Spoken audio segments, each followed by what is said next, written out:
We'll hear from Josh Allen. Incredible performance, and they needed all of that against Tampa Bay. That'll be coming up in a little bit. More of your phone calls as well. Update the poll results. We are a I told you so sports society. Whether you're an armchair quarterback, whether you're a host, whether you're an analyst, you're quick to say, I told you. Not too many times. It's like gambling. You always tell people when you win. You don't tell people when you lose. And I wanted to have Tim Hasselbeck on because Tim said this a couple of years ago where he talked about Drake May. And this is 2 years ago this month that he was telling us how great Drake May is. And a lot of times we move on from that, or you can tell hey, I told you. No, I actually heard it. And I said to Fritzy, I said, get Tim on. You deserve a victory lap, Tim Hasselbeck. Go on and take it. What did you see that made you think this was the best quarterback in that draft? Dan, I think what I saw was just like the physical tools were obviously there. Like that was a no-brainer. And that's the case a lot of times with guys, they're just like physically talented and that type of thing. But, I think there were other things about him in terms of just his makeup, in terms of like what his path was through high school, kind of what his upbringing was, what it was like in terms of what his experience was like at Carolina, how it started, things he kind of had to persevere through. And I'll just say this, like I'm not, I think I said to you, back then, like I'm not the hot takes aren't really me. That's not what I've done, I guess, over the last 18 years or so. But, so I appreciate the victory lap. I usually don't get those. I hear when I'm wrong a lot. So I appreciate you, bringing that back. But, anybody who's in the media who does an evaluation of college quarterbacks has an incomplete assessment of them unless they have the ability to do like what Gruden used to do in terms of those quarterback interviews. Because truthfully, like those are as valuable in the evaluation process as seeing somebody throw live and probably more beneficial than seeing somebody throw live. So, at the time I had the benefit of calling Carolina games over multiple years and being able to meet with Drake. And so when you can sit with somebody and say, okay, well, why did that happen? Or what did you see here?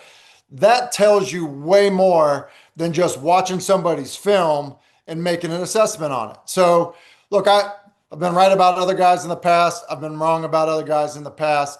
To me, there was really nothing wrong with him as a prospect coming out. And from my conversations with him, it was like, this guy totally gets it, gets everything about playing the position and what it would be like to have to be the leader of a franchise. All right, one other topic, and I know most of your NFL career was as a backup, and much has been made about Shedeur Sanders that he didn't get first-team reps. And, Chase Daniel, Josh McCown, tweeted out, no, the backup quarterback doesn't get first-team reps. It's standard, but it feels like everybody keeps trying to make excuses for Shedeur Sanders, and that shouldn't be one of them that he didn't get first-team reps. So as a backup quarterback, how often would you get first-team reps during the week? Yeah, never. So, Chase and Luke are exactly right. They've lived it just like every backup has lived it. And what's interesting about being the backup is you don't get any reps, but when you're thrown in there, everyone wants you to play like a starter. And when you don't, no one says, oh, well, little Timmy didn't get the reps. Like it doesn't work that way. Like that's how it goes. It's the same thing at pretty much every position. You might, some spots just because of the running and things like that at practice, you could lighten the load at certain positions. A running back maybe who's had a bunch of touches throughout the season. But really the way it works is you only get so many plays in practice. Like guys don't go in at 8:00 and practice plays until 5:30. It doesn't work like you'll wear people out. Like it's a long season. And so look, there might be 12 7-on-7 reps, 14 team reps. And then by those, you kind of section them out in terms of, situational football. Well, you give those to the guys that you're expecting to be playing, especially if it's a relatively young, inexperienced player.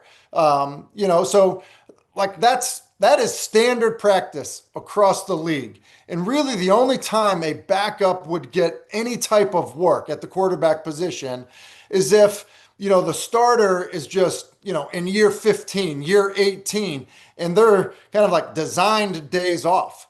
Other than that, the starter takes all of the reps. That's just how it works in the NFL. And watching Shador, and granted, he gets far more attention than he should. His pocket awareness is not very good. His decision making is not very good. These are all things. This is, why he was taken late in the draft. Now, those are things that I feel like he can correct, but this isn't Colorado. Now you're in the NFL and you're going against the Ravens, and they're going after your head. I mean, they know you're going to throw, and you go 4 for 16, throw an interception, and I don't know what happens after this. I guess it depends on Dillon Gabriel, but it feels like Dillon Gabriel got that starting job, Tim, because he was quicker at the line of scrimmage. He did get the ball out. I don't know if he's better, but I think he's better at the things that at least can help you keep a drive alive. It's typically obvious in terms of the quarterbacks that are on a roster of who's most ready to play. It's typically very obvious. A lot of times, people will talk about, well, hey, the coach made the decision to go with this guy or that guy. Usually what happens is, if there's any type of parity in terms of the amount of reps guys get, it's very clear who's operating the situation better, than the next guy. It's obvious. There are very few times that it's like, I'm not really sure. It seems to be pretty even. And so that's why, like, when you look at how things panned out at the beginning part of the year in Cleveland, I think it was pretty obvious to them. Like that, Flacco was at the time the most prepared to do it. And if Gabriel was the next guy up through the process, like it was most likely very obvious to everyone there that was making decisions that he was the most prepared to operate it. And Dan, like sometimes it can be as simple as, can you actually spit the play out in the huddle correctly? Can you actually get to the line of scrimmage? And when someone lines up incorrectly, can you get them lined up on the right, side of the field? And when you get a front or a look that doesn't work with the run or the protection you have called, can you make the adjustment, by making the call? And if you can't do those things, oftentimes if a guy is ready to play or not before he ever even snaps the ball in practice. It's just a matter of, can you at least get us to the point where you're giving us a chance before your ability to make a throw or make somebody miss ever comes into play? Talking to Tim Hasselbeck, ESPN NFL college football analyst, former NFL quarterback. Give me the best pro prospect in college football at quarterback this year. Oh gosh! Now the pressure's on. You're hitting me. Oh man, you're hitting me way too early because I don't want to do this. Like Dan, this is going to be a cop out. Maybe you'll never invite me back again. But I don't like doing that. Saying something without having really watched. That's fine. I'm fine and here's with why it. I say that. Here's why I say that. So I've been at ESPN for, I think this is year 18. And, I've always taken the approach, look, I was not a star player. And so I've always felt like I've had to take my job as an analyst, and approach it the way I did as basically somebody that was always clinging to a roster spot. And early on in my career in TV, I paid too much attention to what other people were saying about guys. And I was wrong. You know what I mean? Because I let it influence me. And I was like, listen, if I'm going to get fired as a host or as an analyst because I stink at kind of projecting who I think will be a good quarterback, it's at least going to be because of my work and my opinion on it. And so, so I say that to say that, like, it's too early for me to do that. I will happily, if you'll invite me on for ducking your question now, come back and give you a well thought out opinion on who I like in this year's draft. All right. So you like Fernando Mendoza. Okay. Hey, listen. What I do always like is time on task, a guy who has played the position, like reps. I don't like guys that have 17 starts. Yeah. I don't like guys that have, 275 attempts. I like guys that have time on task. And because I don't think that if they don't have it, then you are guessing. Like anybody who said they knew Trey Lance was going to be a good pro prospect, they were guessing. There wasn't enough evidence. He hadn't played enough football since leaving high school. Trubisky, same way. Hey, I got to have yeah. at least 30. A friend of mine who's a scout said, I got to have at least 30 starts. And they said, I'm not going to get Bo Nix and Jaden Daniels who have 60 starts, but if I can get anything over 30, now I have the sample size that I can rely on. You agree with that? Yeah, listen, Parcells' commandments are not far off from being, pretty spot on, right? I mean, it just like his, I think, are 45. I think that's what, or 40 or something like that. Yeah. So yeah, so your friend that's a scout that's saying, listen, man, like you gotta give me at least 30 starts and a little of adversity to fight through before I can figure out at all if you're ready to handle this at the highest level. And you bring up adversity, and I bring this up all the time, but I've got, 40 years of watching this. Show me the quarterback after he throws a pick six. Show me the quarterback after he gets sacked. That's when I want to see, because that'll tell me more than, you lead the team down and throw a touchdown pass. You're going to have adversity. In college, you may not have that much. Julian Sayin is completing 80% of his passes. He's not going to complete 80% in the NFL or 70 and maybe not 60. But And Dan, right? yeah, I think it's an amazing point. And one of the other things is you reference college guys now. In the past, for sure, guys had to go earn it at the college level. Like you might be at a place where there's other quarterbacks on the roster. No one's making more money than the next guy, and you had to compete and earn the job and had to fight to stay on the field. Now in college football, there are guys that are playing just because they're getting paid. So that idea of having to play through adversity and prove it all the time, like that, I think is being stripped a little bit from the college game.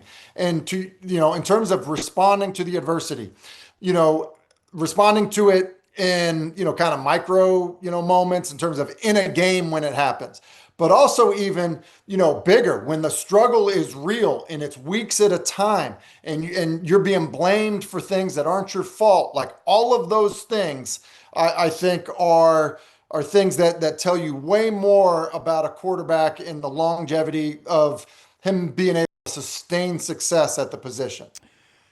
If the Chiefs make the playoffs, Yeah.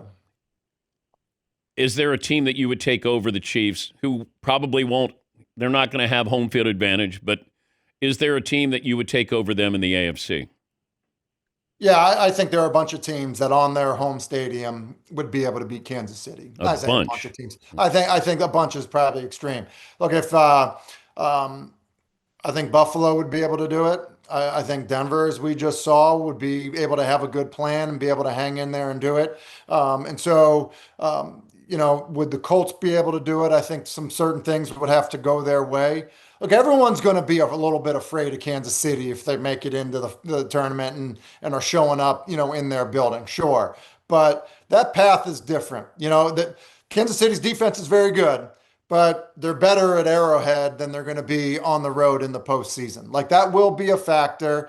And also this, playing another week. They're used to having, Yeah. a first round bye. Playing another week is a thing. So, yeah, I really think that Kansas City, you look at their schedule, can they find four more wins? Yeah, I think they can. They get to 9 wins. Maybe they get a 10th. Like, I think they're going to be in the postseason. They'll scare people, but for sure beatable. What is it about Mahomes? If somebody didn't see him and you were going to explain his greatness, how would you do that?